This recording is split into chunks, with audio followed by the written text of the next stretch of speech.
Assalamualaikum warahmatullahi wabarakatuh. Perkenalkan, nama saya Sepawi, CGP Angkatan 7, Kabupaten Indragiri, Provinsi Riau. Pada video kali ini, saya melaksanakan aksi nyata modul 2.2, pembelajaran sosial dan emosional.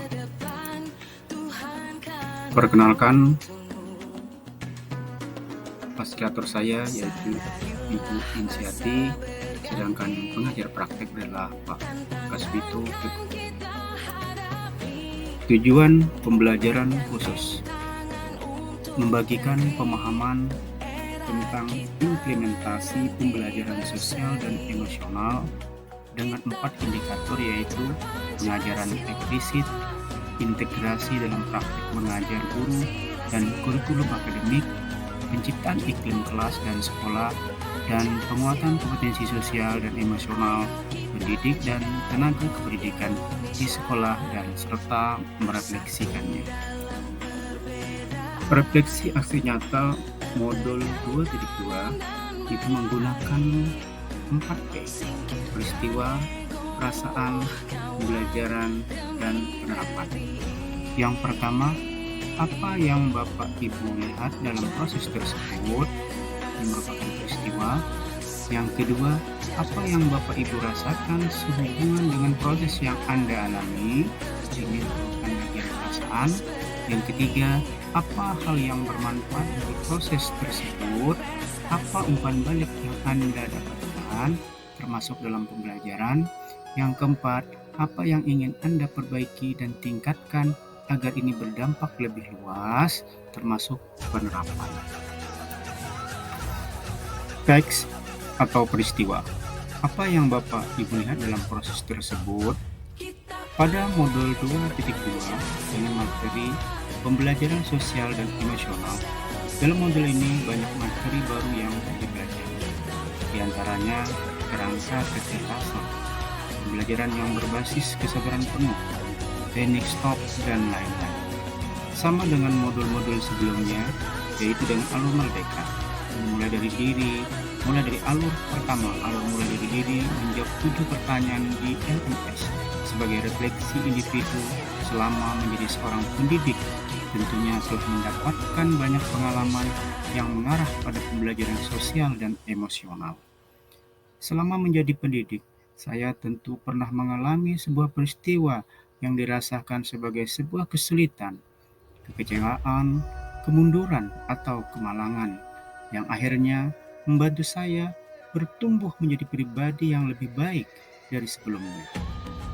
Setelah itu memasuki alur kedua, yaitu eksplorasi konsep. Pada alur eksplorasi konsep, calon guru penggerak belajar secara mandiri melalui materi-materi yang disajikan dalam forum LMS. Calon guru penggerak juga diminta untuk menganalisis 5 kasus, yaitu kasus Bapak Eling, yang disediakan dan saling menuliskan komentar pada forum diskusi daring. Memasuki alur ketiga, yaitu ruang kolaborasi yang dibagi menjadi 2 sesi. Ruang kolaborasi ini dipandu oleh fasilitator Ibu Insiati. Ruang kolaborasi sesi pertama dimulai dengan refleksi materi pada eksplorasi konsep, sejauh mana pemahaman calon guru penggerak pada materi tentang pembelajaran sosial dan emosional.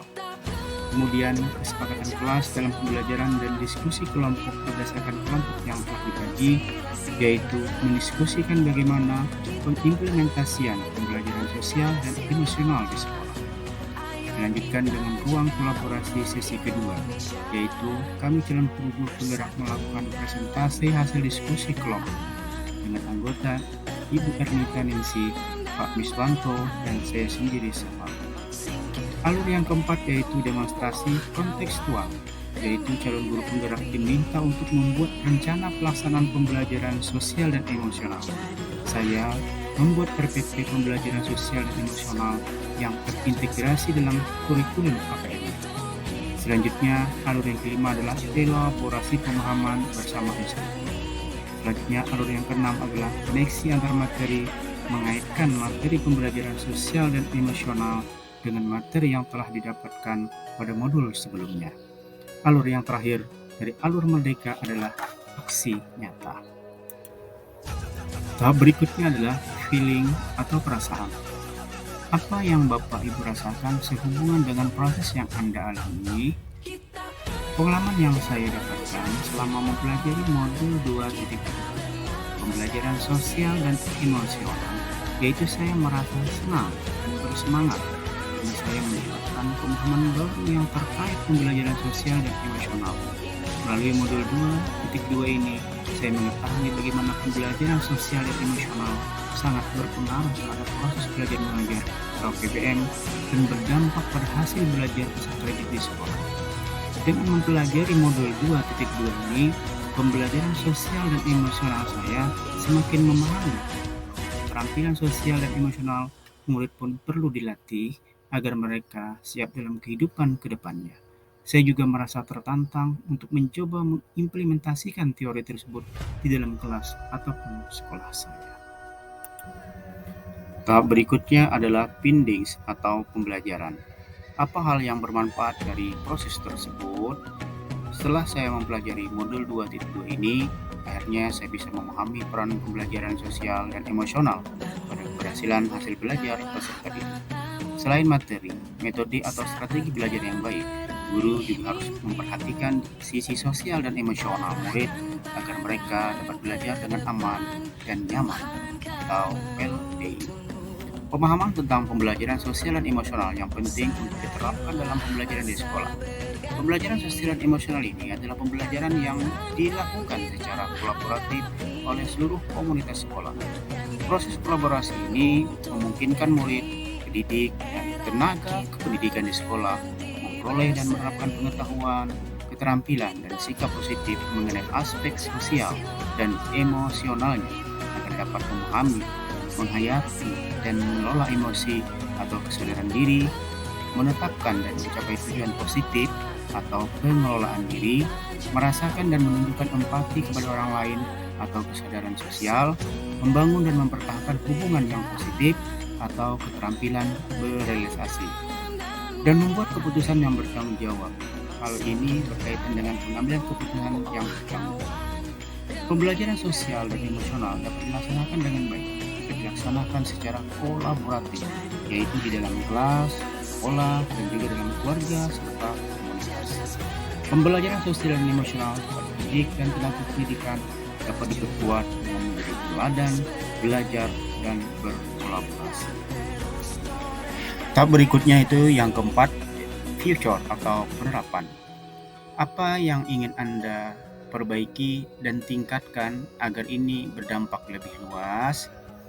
Setelah mempelajari modul 2.2 ini, target saya ke depan adalah ingin menerapkan pembelajaran sosial dan emosional dalam pembelajaran, baik secara implisit maupun terintegrasi dalam kurikulum akademik maupun iklim dan budaya sekolah. Kemudian untuk memperbaiki pola pikir saya tentang pembelajaran sosial dan emosional yang sebelumnya jarang saya terapkan. Untuk itu, maka saya ingin mencoba dengan baik agar terciptanya kesejahteraan psikologis atau well-being di sekolah, sehingga murid merasa aman, nyaman, dan bahagia dalam belajar. Selain itu juga dalam penguatan pembelajaran sosial dan emosional, selaku pendidik saya berharap dapat menjadi teladan dan contoh baik bagi murid maupun bagi lingkungan belajar. Demikian video aksi nyata modul 2.2 ini. Terima kasih, semoga bermanfaat. Salam guru penggerak.